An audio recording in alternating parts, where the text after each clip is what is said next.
주연 후 5번째 주일을 맞이했습니다. 거의 8주 만에 여러분들과 함께 예배 드리게 되어서 개인적으로 정말 좋고 감사합니다. 지난주 말씀과 이어지는 오늘 말씀에서도 예수 그리스도의 갈릴리 사역의 그 서막이 펼쳐지고 있죠. 하나님 나라가 이 땅에 이미 도래하셨다라는 그것을 증명하는 사건들을 마가는 이야기합니다. 그 일들은 지난주 말씀의 표현대로라면 권세 있는 새로운 가르침, 권세 있는 새 교훈입니다. 이러한 권세 있는 새 교훈을 통해 하나님 나라가 지금 여기에 임하고 있음을 예수님께서 우리들에게 보이고 계십니다. 오늘 말씀도 하나님 나라의 좋은 사례로서 소개하고 있는 것이죠. 회당에서 나온 야고보와 요한, 시몬 베드로와 안드레, 시몬의 장모 집에 가게 되죠. 요한의 말에 따르면 베드로 및 예수의 제자들의 상당수는 갈릴리 벳세다 출신입니다. 그런데 지금 예수님 일행이 가버나움에서 시몬의 집에 들어가셨다고 보도하고 있죠. 아마도 베드로가 결혼을 해서 이 가버나움 지역에 살고 있는 것이 아닌가 추측해 볼 수 있을 것입니다. 시몬의 장모는 열병으로 움직일 수 없는 그런 쇠약해진 상태였습니다.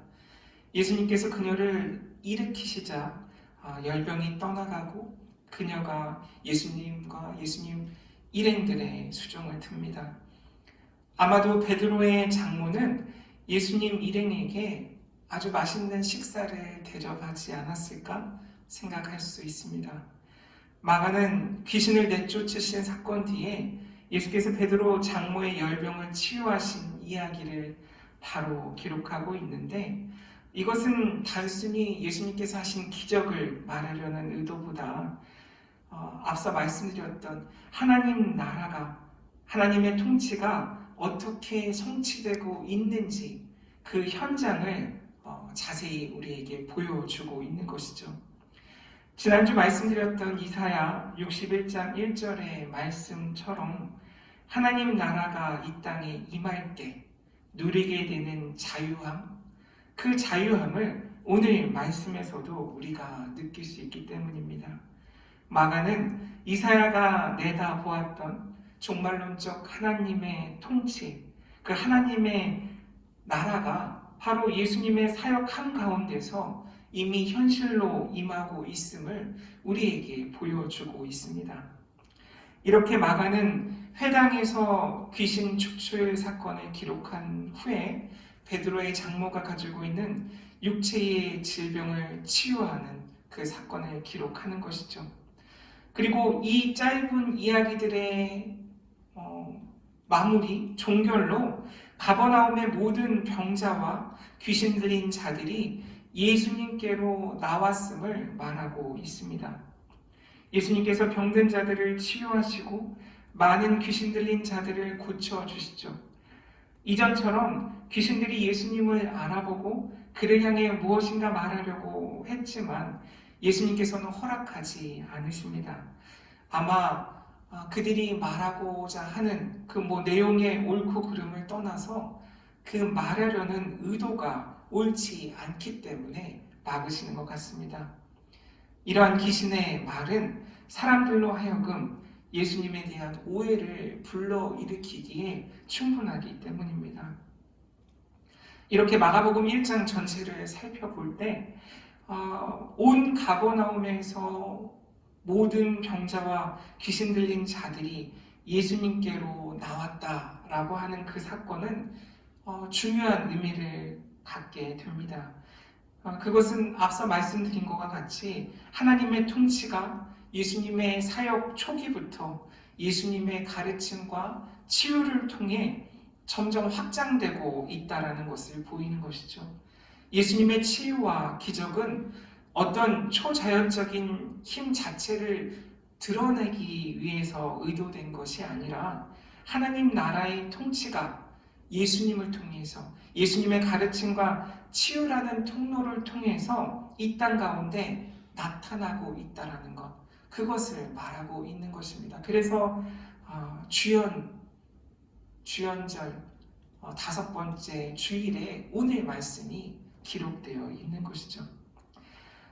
오늘 말씀을 통해 예수님이 함께 하시면 어떤 일이 일어나는지, 그리고 38절 말씀처럼 예수님께서 이 땅에 왜 오셨는지, 그 질문들에 대한 답을 함께 찾아보려고 합니다. 예수님과 함께하면 어떤 일이 일어날까? 그것에 대한 답으로 31절에 2가지 동사가 눈에 띄었습니다. 31절을 보면 나아가사 그 손을 잡아 일으키시니 열병이 떠나고 여자가 그들에게 수종드니라. 여기에서 일으키시니 라는 동사와 수종드니라 라는 동사입니다. 먼저 에게이로 일으키다 라는 동사를 살펴보면 마가복음뿐만 아니라 이후 기독교 공동체 안에서 이 에게이로라는 동사는 아주 강력한 의미를 갖게 됩니다. 마가복음 16장 6절을 보면 청년이 이르되 놀라지 말라. 너희가 십자가에 못 박힌 나사렛 예수를 찾는구나. 그가 살아나셨고 여기 계시지 아니하리라. 보라, 그를 두었던 곳이니라. 여기서 살아나셨다라는 말이 에게이로입니다. 예수님의 부활 그 현장을 기록한 말씀이죠. 다른 예를 하나 더 들면 마가복음 9장에서 귀신 들린 아이를 고치시는 사건이 등장하는데 여기에도 동일하게 에게이로라는 동사가 사용됩니다. 마가복음 9장 27절 예수께서 그 손을 잡아 일으키시니 이에 일어서니라. 이렇게 예수께서 우리를 일으키시는 사건, 이 사건이 예수님과 우리가 함께 있을 때 우리가 경험할 수 있는 가장 강력한 사건이라는 것이죠. 예수님이 이 땅에 오신 이유와도 연결되어 있죠. 예수님은 우리를 일으키시려고 우리에게 오셨다라고 오늘 말씀은 말하고 있습니다. 어떤 이유에서든 그것이 질병이든 더러운 영이든 죽음이든 그 어떤 것 때문이든 낮아진, 주저앉은, 누워있는 사람에게 새로운 힘을 불어넣어 주셔서 그들이 다시 일어나 이 세상에서 각 사람이 부름받은 자리를 다시 차지할 수 있도록 하시는 것, 이렇게 일으키심은 우리를 새롭게 시작할 수 있게 하죠. 새롭게 시작할 수 있는 은혜를 주시는 사건입니다. 예수님과 함께하면 시몬의 장모처럼 우리 손을 잡아 열병에서 누워있는 자리에서 일으키신다는 것을 오늘 말씀 우리에게 증언하고 있습니다. 두 번째 동사는 수종드니라 라고 되어 있는 동사입니다. 디아코네오라는 동사예요. 이 디아코네오는 섬기다, 돌보다 라는 뜻을 가지고 있습니다. 디아코네오, 왠지 발음이 익숙하죠. 우리에게 친숙한 단어인 디아코니아, 또 교회의 여러 가지 기능을 이야기할 때 디아코니아라고 이야기하잖아요. 교회 안에서 섬김과 봉사를 의미하는 단어죠. 디아코니아 그리고 디아코네오, 같은 의미를 갖고 있습니다. 이 동사의 가장 확실한 활용은 마가복음 10장 45절에서 찾을 수 있어요. 인자가 온 것은 섬김을 받으려 함이 아니라 도리어 섬기려고 하고 자기 목숨을 많은 사람의 대속물로 주려 함이니라. 아멘. 예수님께서 자신의 사역의 본질을 설명하실 때 가장 핵심이 되는 단어입니다. 섬김을 받으려 함이 아니라 섬기려고 오신 예수 그리스도. 따라서 예수 그리스도를 따르는 제자들도 예수님의 이런 모습을 닮아야 하기에 제자의 특징 역시 섬기는 사람. 저 사람이 제자인지 아닌지 우리가 알 수 있는 그런 기준 중에 하나가 바로 섬기는 태도를 갖고 있는가 아닌가라는 것이죠. 사실 디아코네오라는 동사가 일반적인 일상에서 특히 여성들에게 사용될 때는 음식을 대접하는 그런 행동, 그런 섬김을 나타내는 의미로 사용되긴 합니다. 그래서 아까 아마도 맛있는 식사를 대접하지 않았을까라고 생각할 수 있던 것이죠. 그러나 오늘 베드로의 장문은 진정한 제자도를 보여주고 있다고 저는 생각합니다. 더 나아가 섬김의 제자도의 진수, 그것을 보여주는 마가복음의 첫 번째 사람입니다. 섬기는 제자의 처음 모델인 것이죠. 장모는 일어나 예수님 일행을 섬깁니다. 기쁨의 식탁이 차려집니다. 그녀는 제자로서 예수님을 섬기고 있습니다. 섬김을 받으러 오신 것이 아니라 섬기러 오신 예수님을 따라 그녀도 예수님을 섬기는 거죠. 변화되었습니다. 자신의 집에서 예수님을 환대할 수 있는 것, 그것 자체가 부름받음이고 그녀에게 큰 영광입니다. 이렇게 치유되었다고 하는 그 순간, 치유의 핵심은 변화입니다. 지난주에도 말씀드렸지만 치유의 핵심은 변화입니다. 오늘 말씀을 통해서도 온전한 치유가 바로 이러한 변화를 동반함을 우리가 알 수 있습니다. 새로워지는 것이죠. 질병으로 인해 삶의 여러 자리에서 그리고 맡겨진 역할로부터 소외되고 제외되고 단절될 수밖에 없었던 그녀가 자신의 삶으로 돌아가는 놀라운 경험, 체험이 지금 일어나고 있는 거죠. 이런 치유 경험 이후에 그녀가 처음 한 일이 바로 섬김이었다라는 것이 중요합니다. 이 치유와 섬김이 어떻게 연결되는가 우리가 생각해 볼 수 있죠. 예수님께서는 다시 그녀를 개인의 삶뿐만 아니라 그녀가 속해 있던 공동체로, 그녀가 몸담았던 세계로 부르시는 사건이죠. 치유는 공동체로의 회복을 포함하고 있는 것입니다. 그 안에서의 역할의 회복이고 부르심의 회복입니다. 따라서 예수님을 만나 변화되었다라는 것, 그것은 그동안 단절되었던 여러 관계에서 다시 완전한 관계로의 회복을 의미합니다. 다시 함께 할 수 있는 것, 새롭게 참여할 수 있는 것, 그것이 바로 예수님을 만나면 우리에게 일어나는 가장 놀라운 변화입니다. 주님께서 친히 일으키셔서 치유되고 회복한 사람만이 할 수 있는, 해야 하는 가장 중요한 일이 예수님을 따라 섬기는 것이다. 그것을 오늘 말씀은 우리에게 이야기하는 거죠. 이 치유와 회복을 통한 하나님의 뜻, 그 뜻은 이웃과 함께 그 공동체 안에서 잘 섬기는 일이라는 것을 우리가 알 수 있습니다. 이것이 마가복음 1장 15절, 이르시되 때가 찼고 하나님의 나라가 가까이 왔으니 회개하고 복음을 믿으라 라고 선포하신 하나님의 나라에서 살아가는 사람들, 회개하고 이 복음을 믿는 사람들이 경험하는 가장 대표적인 일들입니다.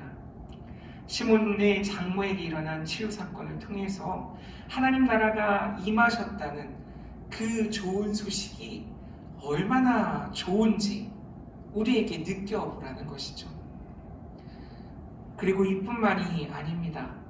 33절, 온 동네가 그 문 앞에 모였더라. 라는 놀라운 증언이 기록되어 있습니다. 제게는 이 온 동네가 그 문 앞에 모였더라 라는 말이 예수님 앞에 모였더라 라는 고백으로 들렸습니다. 왜 모였을까? 당연히 낫기 위해서, 해방되기 위해서, 치유를 경험하기 위해서, 다시 삶의 자리로 돌아가기 위해서 그들은 모였을 것입니다.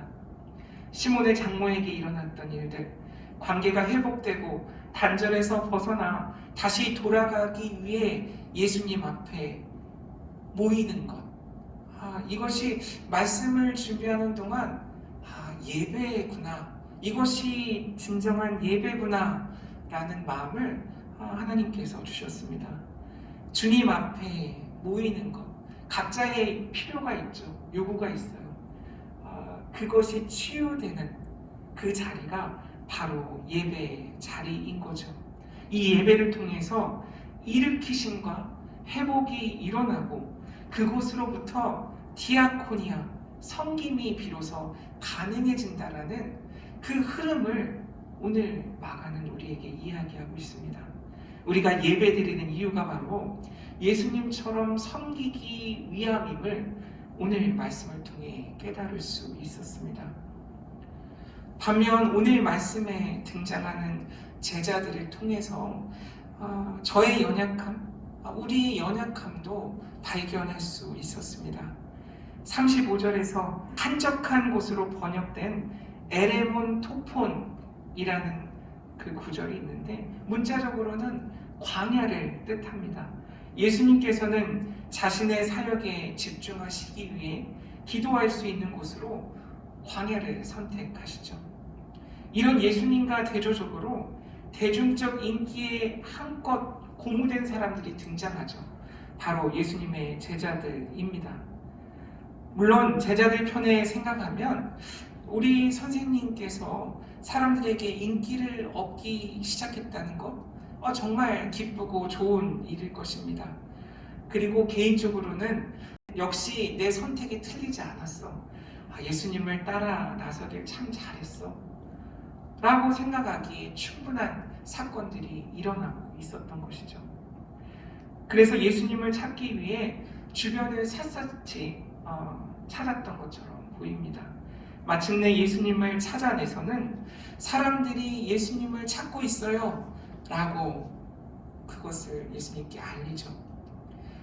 대중적 인기에 편승하려는 것처럼 보이는 이 들뜬 제자들의 모습이 왠지 제 안에 있는 그런 어떤 욕망과 닮아 있다는 것을 깨달을 수 있었습니다. 그러나 예수님은 제자들의 기대와는 달리 다른 이웃 마을로 가자고 제안하십니다. 다른 곳에서도 복음을 선포해야 하기 때문이죠. 다른 곳에서도 일으켜야 하고 치유해야 하고 다시 섬기는 사람들을 불러내야 되기 때문입니다. 예수님은 내가 이를 위하여 왔노라고 말씀하십니다. 이 말을 그 헬라어 성경 그대로 직역하면 내가 이 일을 위해 나왔다라는 뜻입니다. 즉 하나님 나라의 복음을 전하기 위해서 하나님으로부터 나왔다라는 말을 하고 계시죠. 여기서 저 스스로에게 중요한 질문을 또 할 수 있었습니다. 그것은 나는 무엇을 위하여 왔을까? 나는 무엇을 위하여 지금 살고 있을까? 라는 질문이었어요. 이 질문이 중요하다는 것 우리가 너무나 잘 알고 있지만 동시에 자주 까먹는 질문이기도 합니다. 오늘 예수님의 말씀을 통해 우리가 매일 기억하고 스스로에게 물어야 되는 질문, 바로 이 질문이구나. 나는 무엇을 위해 왔을까? 나는 무엇을 위하여 살고 있을까? 예수님조차도 이 질문을 늘 기억하고 묻고 계시구나 라는 것을 알 수 있었어요. 그 이유를 알아야 하고 우리가 그 이유를 찾아야 하는 것이죠. 마지막으로 이러한 질문들, 이 질문들에 대한 답, 그 이유를 알고 찾는 과정에 대해 오늘 말씀은 이야기하고 있습니다. 그 과정이 바로 기도입니다. 기도를 통해서 내가 해야 하는 일의 본질을 분명하게 알 수 있다는 것, 그것을 말하고 있어요. 오늘 예수님은 새벽 아직도 밝기 전에 한적한 광야로 나가셔서 기도하시죠. 그 기도의 의미가 무엇이었을까? 그것은 오늘 예수님의 기도, 자신의 정체성을 확인하는 그런 기도가 아니었을까 생각해 보게 됐어요. 내가 누구인지, 무엇을 해야 하는지, 하나님께서 부르신 그 자리가 어디인지 예수님도 하나님께 다시 묻는, 확인하는 자리가 바로 그 기도의 시간이라고 생각이 들었습니다. 그 기준이 제자들처럼 사람의 필요가 되지 않도록 하는 것, 사람들의 필요만 생각하고 나의 필요만 생각하면 당연히 가버나움에 그대로 머무르는 게 좋겠죠. 자신을 부르는 사람들이 아니라 보내신 하나님의 뜻에 우선순위를 두는 것, 그 일이 가능해진 것이 바로 이 기도의 시간 때문이 아닌가? 그렇게 결정하시고 행동하실 수 있었던 이유가 바로 이렇게 기도하셨기 때문이라고 생각합니다. 가성비, 가심비 이런 말들이 익숙하죠. 더 좋은, 더 많은, 더 효율적인 그런 세상의 기준 앞에서 눈을 감고 기도한다라는 것, 그것은 내가 누구인지, 무엇을 해야 하는지, 하나님께서 나를 부르신 뜻과 자리가 무엇이고 어디인지 계속 묻는, 결국에는 찾아내는 그런 과정이라는 것을 우리에게 알게 합니다. 그렇기에 하나님께 묻는 시간, 이 기도의 시간이 우리에게 꼭 필요하다라는 것이죠. 오늘 말씀에서와 같이 사역 후 기도하기 위해 다른 곳으로 떠나시는 예수님의 모습은 마가복음 6장 46절, 무리를 작별하신 후에 기도하러 산에 가시니라. 복음서 곳곳에서 우리가 발견할 수 있습니다. 기도는 하나님께 집중하는 시간입니다. 사람들의 반응에 휘둘리지 않을 만한 이 내면의 힘을 얻는 기회입니다. 때로는 한 발짝 물러설 수 있게 하죠. 그래서 우리를 비우게 하고 우리를 되돌아보게 하는 그런 놀라운 경험을 하게 합니다. 이렇게 기도로 얻은 힘을 가지고 가야 할 길을 거침없이 갈 수 있고 해야 할 일을 묵묵히 해낼 수 있는 것입니다. 예수님께서 이렇게 기도하셨기 때문에 환호하는 사람들을 뒤로 하고 복음이 필요한 곳으로 나아가실 수 있었음을, 그것도 혼자 나가시는 것이 아니라 다른 사람들과 함께 그 사람들을 격려해서 가자고 말씀하실 수 있었던 것이죠. 또한 이러한 기도를 통해 예수님께서는 항상 복음을 전하시려고 움직이고 계시다라는 것, 그것도 깨달을 수 있었습니다. 예수님은 38절에서 제자들에게 이렇게 말씀하십니다. 가자, 다른 마을로 가자, 가서 전도하자라고 말씀하시죠. 하나님이 우리와 함께 하시는 것, 그것은 예수님과 함께 움직이는 사건입니다. 즉 계속 말씀드리는 임마누엘 신앙은 오늘 말씀에 비추어서 해석하자면 예수님이 가자고 하시는 곳으로 예수님과 함께 가는 것이 바로 임마누엘 신앙입니다. 결국 예수님과 함께 한다는 것은 나하고만 함께 하신다라는 그 생각을 벗어나서 이웃과 함께 하신다라는 그 지경까지 움직여야 되는 것이죠. 예수님과 동행하는 길은 이웃을 만나기 위한 과정인 셈입니다. 이 과정을 이름 지어봤어요. 신앙 여행. 요즘 여행을 못 가니까 그런 생각이 들었나 봐요. 신앙 여행이라고 하면 어떨까 생각해 봤어요. 이 신앙 여행을 통해서 경험하는 일들이 오늘 말씀을 통해 드러난 일으키심과 치유, 섬김이라는 사건인 것이죠. 2021년 우리가 드리는 기도, 그 기도가 오늘 말씀에서의 예수님의 기도를 담기 원합니다. 복음은 머물지 않고 회당에서 집으로, 길거리로, 광야로, 다시 다른 마을로, 세계까지 끊임없이 움직인다는 것을 우리가 깨닫게 됩니다. 예수님께서 나를 어디로 데리고 가실지, 그곳에서 누구를 만나게 하실지, 이것이 우리가 예수님과 동행하는 삶에서 자연스럽게 갖게 되는 저와 여러분의 기대와 비전이 되시길 주님의 이름으로 간절히 축원합니다. 아멘. 기도드리겠습니다. 하나님 감사합니다. 오늘 말씀을 통해서도 하나님 나라가 이곳에 지금 어떻게 임하는지 저희들이 보았습니다. 그곳에는 새로움과 변화가 있습니다. 주님께서 친히 붙잡아 일으키시고 다시 섬길 수 있는 기회를 허락하시는 사건, 우리 삶에도 일어나게 하여 주시옵소서. 주님과 동행하며 움직이는 자들 되게 하여 주시옵소서. 그럴 때마다 기도하게 하시고 새로운 힘을 얻게 하여 주시옵소서.